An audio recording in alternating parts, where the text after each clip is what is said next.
करेंगे। कुछ लोगों ने भाई को धोखा दिया है। भाई को क्या, हमारे मान्यवर काशीराम जी को भी धोखा दिया है, बाबा साहब जी को भी धोखा दिया गया था। अपनी समाज का दर्द ही नहीं समझ पाए। शेर बन तो गए लेकिन दहाड़े नहीं, वो बस दूसरों की कठपुतली बन के रह गए। और मैं अगर मर भी जाऊँ ना तो भी समाज के लिए मरूंगा, मैंने ये सोच रखा है। जितने कांड हुए हैं आपको मैं गिना देता हूँ। Rohit Vemula, JNU university Delhi, PhD कर रहे थे बाबा साहब पर, उनको मनुवादी लोगों ने और पूंजीवादी लोगों ने ख़त्म करवा दिया, उनका पूरा साथ नहीं दिया। हाथरस मेरी बहन, उसके साथ क्या हुआ, चंद्रशेखर भाई को ही आना पड़ा, कोई पार्टी सामने नहीं आई। MP में मॉब लिंचिंग हुई, वहाँ देखा आपने, कुछ नहीं हुआ। उन्नाव कांड हुआ, कुछ नहीं हुआ। आप रात को आप देखे वो भाई आगरे के जो जेल में ले दिए गए, ख़त्म कर दिए गए, प्रशासन ने कुछ नहीं आवाज़ उठाई। तो हमारे भाइयों का दर्द हमें तो लेना पड़ेगा, क्योंकि कहते हैं, इनकी भाषा में कहते हैं कि जिसकी लाठी उसकी भैंस, तो लाठी तो लेनी पड़ेगी हमें। इस वक्त हम हैं मथुरा के माट विधानसभा में, और इस विधानसभा में कई सारे डाउट्स हैं, क्योंकि जो सपा और RLD का गठबंधन हुआ था, उन दोनों के प्रत्याशी लोगों ने अपने अपने उतार दिए हैं, और आसपास से भी यहाँ पे प्रत्याशी घोषित कर दिए गए हैं, और मतलब अन्य सभी जितनी भी पार्टियाँ हैं सबके प्रत्याशी घोषित कर चुके हैं। और इसी कड़ी में हमारे साथ जो माट विधानसभा के प्रत्याशी घोषित हुए हैं, जिनका नाम है RK फाइटर, हमारे कई सारे सवाल हैं। जैसा कि हम जब ग्रामीण स्तर पे जाके रिपोर्टिंग किए तो वहाँ से बहुत सारी बातें निकल कर आई। मुझे लगा कि एक बार प्रत्याशी से हमें इस विषय पे बात ज़रूर करनी चाहिए। और दूसरा ये भी है कि अभी आसपा आज़ाद समाज पार्टी एक नई पार्टी है, लोग इसके बारे में जानना चाहते हैं कि प्रत्याशियों का जो बैकग्राउंड है या फिर जो उनकी रणनीति है किस तरीके से होगी, और वो कैसे अपने आप को पब्लिक के बीच में रखेंगे और कैसे लोगों से, विपक्षी पार्टियों से मुकाबला करेंगे। सबसे पहले तो भैया स्वागत है आपका। जय भीम, नमो बुद्धाय। भैया सबसे पहले तो आप अपना पूरा परिचय बताएं। मेरा नाम रूप सिंह और RK फाइटर है जी। हम लोग 3 बहन भाई हैं, और मेरी फैमिली में मेरे पापा गवर्नमेंट सर्विस हैं, और हम लोग कुल मिला के 10 मेंबर हैं फैमिली के। परिवार बहुत बड़ा है। आप भीम आर्मी में कब से जुड़े हैं? भीम आर्मी में मैं 2018 से जुड़ा, तो 2015 से ही हूँ, लेकिन 2018 से एक्टिव हो गया। अच्छा जी। सामाजिक कार्य में आपका कितना ज़्यादा रुझान है? सामाजिक कार्य में मैं शुरू से, जब से मैंने जन्म लिया है और जब से समझदार हुआ हूँ, सामाजिक कार्यों में ही मैंने ध्यान दिया है। जितना हो सकता है मैं सामाजिक कार्यों में, बहन बेटी की शादी ब्याह में सब में सहयोग करता हूँ, जाता रहता हूँ, जितना मुझसे हो सकता है, जितना बन पड़ता है, कोशिश हमेशा मेरी उचित ही रहती है। अच्छा, अभी हम आपके बारे में ये भी पता चला है कि आप फाइटर हैं। जी। तो फाइटर के बारे में क्या, किस तरीके से आपका स्पोर्ट लाइन में क्या है? जी, मुझे 16 साल हो गई कराटे खेलते खेलते, और उस पे मैंने मुकाम हासिल किया है। आज मैं उसका मास्टर हूँ, जज भी हूँ। तो मैंने उसमें पद भी हासिल किए हैं, नेशनल पद हैं, इंडो नेपाल के कराटे इंटरनेशनल के पद हैं मेरे पास, जिसे मैंने जीते हैं। अभी आपके इस 2021 में ही राष्ट्रीय ग्रैपलिंग कुश्ती कांस्य पदक जीता है मैंने। अच्छा, जैसा कि आपने बताया कि आपका जो सामाजिक कार्य का जो रुझान है वो बहुत पहले से है। जी। तो क्या भीम आर्मी संगठन से जुड़ने से पहले, इससे पहले भी कोई संगठन या फिर किस तरीके का आपका अनुभव रहा? मैं पहले आपको बता दूं तो मैं बहुत सारी जो NGO चलते हैं उनमें काम किया है मैंने, और आपके कई फाउंडेशन चलते हैं, उनमें एक सदस्य के रूप में मैंने कार्य करता रहा हूँ और कार्य कर रहा हूँ। उनमें अभी भी मैं सहयोग पूरा रहता है, सर्व समाज के लिए रहता है। ऐसा नहीं है कि एक चुन रखा है हमने, सर्व समाज के लिए करते हैं, लेकिन जो विचारधारा हैं हम उन पे काम करते हैं। अच्छा, लोग एक बात कहते हैं कि सामाजिक जो कार्य है, सभी कहते हैं मैं सोशल एक्टिविस्ट हूँ, मैं सामाजिक कार्य करता हूँ, लेकिन कहीं ना कहीं देखा जाए तो लोग अपने स्वार्थ के लिए जुड़े होते हैं। आपकी नज़र में सामाजिक कार्य क्या है और कैसे है? देखिए, ग्राउंड पे जाके पता करिए कि सामाजिक कार्य होता कैसे है। सामाजिक कार्य क्या होता है, किसी की पीड़ा को समझना, किसी की दूसरे की पीड़ा समझना और उसे अपना महसूस करना, जैसे हम अपना दर्द महसूस करते हैं उसको महसूस करना, उसे सामाजिक कार्य मेरी समझ में कहा जाता है। कि अगर सामने वाले का दुख आपने दूर कर दिया तो आप उस पर खरे उतरे। अच्छा, ये राजनीति में क्योंकि आपने कहा कि आप 16 साल से जुड़े हैं, तो कहीं ना कहीं आपका संघर्ष का जो दौर रहा होगा वो ख़त्म रहा होगा जी। और अब आप सफलता की सीढ़ियों पे चढ़ चुके होंगे। उसके बाद आप राजनीति में क्यों आना चाहिए? क्योंकि आप एक कंफर्ट जोन में थे। कंफर्ट जोन क्या, वहाँ पे भी राजनीति है। स्पोर्ट्स में तो बहुत राजनीति है, ऊपर से लेकर नीचे तक राजनीतियाँ हैं, क्योंकि सब लोग अपना अपना घर चुन लेते हैं, मेरा भला हो, मेरा भला हो, मेरा भला हो। और फिर मैंने राजनीति में मैं कोई कमाने के लिए नहीं आया हूँ। मेरी जो मन की इच्छा जागी, मैं सामाजिक कार्य करता रहता हूँ। यहाँ आप मेरे यहाँ बस्ती कॉलोनियों में पूछोगे तो आप देखिएगा कि किसी की समस्या होती है वो मेरे को ही पुकारते हैं कि आप चलिए करवाइए, और मैं जाता हूँ और करवाता हूँ, उनके साथ खड़ा रहता हूँ, क्योंकि मैं दर्द महसूस करता हूँ, मैंने भी किया है। क्या सामाजिक कार्य करने के लिए राजनीति फील्ड में उतरना ज़रूरी है? मेरी समझ से अगर मैं अपनी समझ को बताऊं तो सामाजिक कार्य में राजनीतिक फील्ड में उतरना तो ज़रूरी नहीं है, सामाजिक कार्य करते रहिए। लेकिन कुछ समस्याएं ऐसी थी कि मजबूरन मुझे राजनीति में उतरना पड़ा।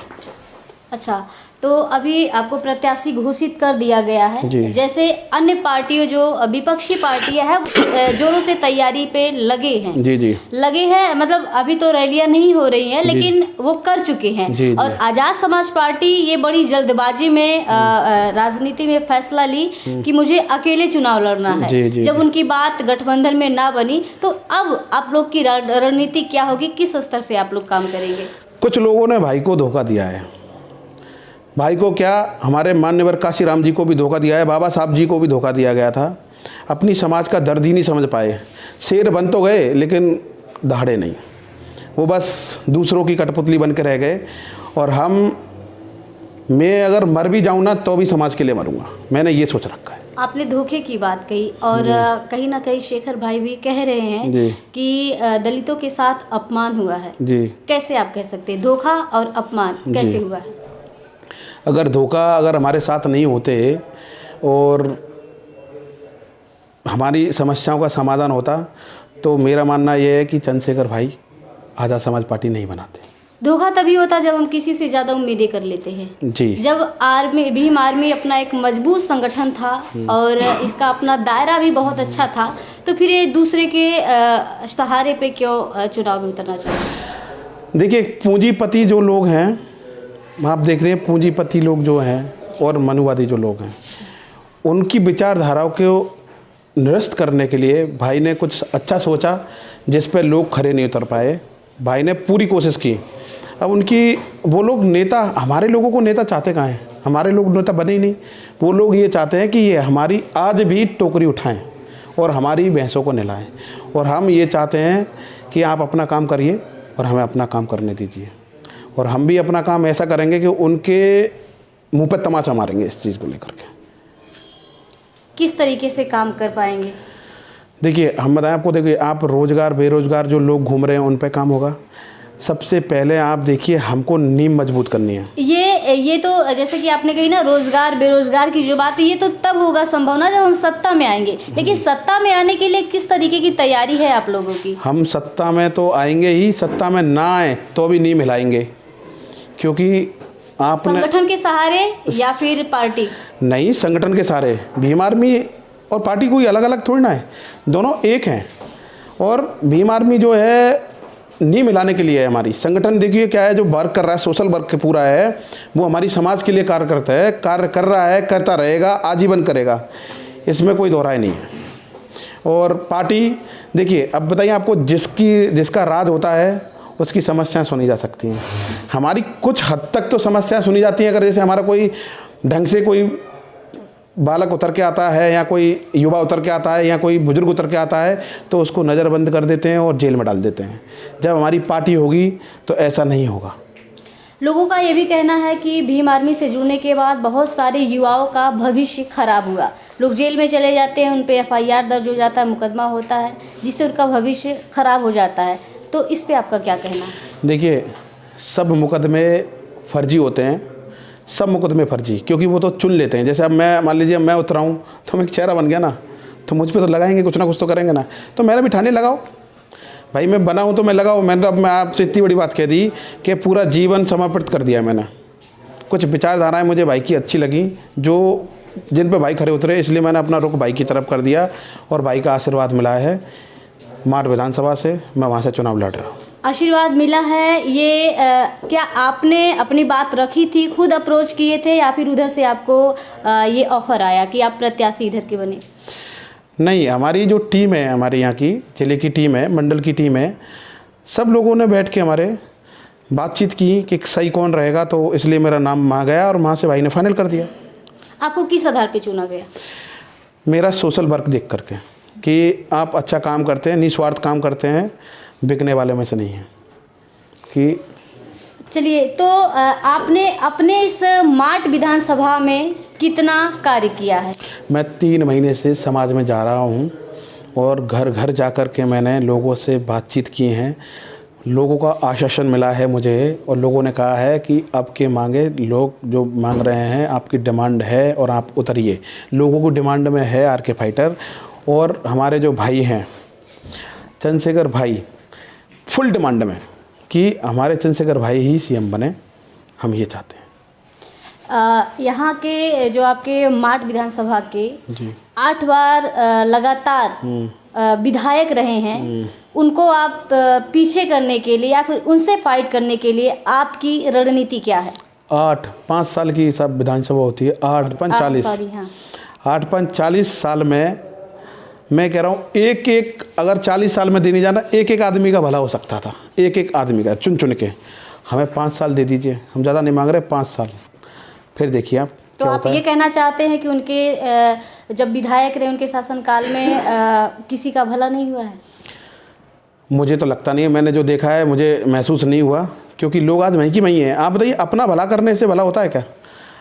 आज आप जिस जगह हैं अपना भला कर गए, लेकिन लोग तो आज वहीं की वहीं हैं, आपके विधानसभा के लोग।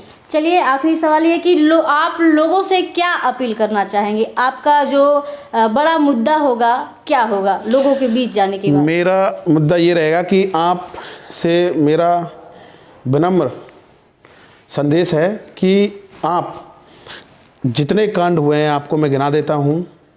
Rohit Vemula, JNU university Delhi, PhD कर रहे थे बाबा साहब पर, उनको मनुवादी लोगों ने और पूंजीवादी लोगों ने ख़त्म करवा दिया, उनका पूरा साथ नहीं दिया। हाथरस मेरी बहन, उसके साथ क्या हुआ, चंद्रशेखर भाई को ही आना पड़ा, कोई पार्टी सामने नहीं आई। MP में मॉब लिंचिंग हुई, वहाँ देखा आपने, कुछ नहीं हुआ। उन्नाव कांड हुआ, कुछ नहीं हुआ। आप रात को आप देखे वो भाई आगरे के जो जेल में ले दिए गए, ख़त्म कर दिए गए, प्रशासन ने कुछ नहीं आवाज़ उठाई। तो हमारे भाइयों का दर्द हमें तो लेना पड़ेगा, क्योंकि कहते हैं, इनकी भाषा में कहते हैं कि जिसकी लाठी उसकी भैंस, तो लाठी तो लेनी पड़ेगी हमें। बीजेपी का नारा है अब की बारी बांके बिहारी मथुरा में। हमारा नारा है भोजन हिताय भोजन सुखाय। ये BSP का नारा था। BSP ने बदल दिया ना, हमने कहा ना विचारधारा बदल गई है, अब हमारा नारा है। तो क्या आप BSP को फॉलो कर रहे हैं? नहीं, मैं BSP को, हम क्यों फॉलो कर रहे हैं BSP को? आप उनका नारा अब अपनी पार्टी में शामिल कर लिए? नहीं, ऐसा कुछ नहीं है। अच्छा, ऐसे तो बाबा साहब भी हमारे हैं, तो उनके साथ बाबा साहब नहीं है, काशीराम भी हमारे हैं। तो चलिए, बहुत बहुत शुक्रिया हमारे साथ कई सारे विषय पे बात करने के लिए, और यहाँ का क्या है, कैसे है, इनकी क्या रणनीति होगी और किस तरीके से काम करेंगे, और बाकी के जो जैसे कि ये दावे के साथ कह रहे हैं कि लोग कह रहे हैं कि अब की बार चंद्रशेखर की मांग कर रहे हैं, बाकी हम ग्रामीण स्तर पे जाके लोगों से बात करेंगे। जो वहाँ से रिज़ल्ट मिलेगा लोगों से बात करने के बाद, फिर हो सकता है कि हम दोबारा से इनके पास आए और फिर कुछ सवाल करेंगे।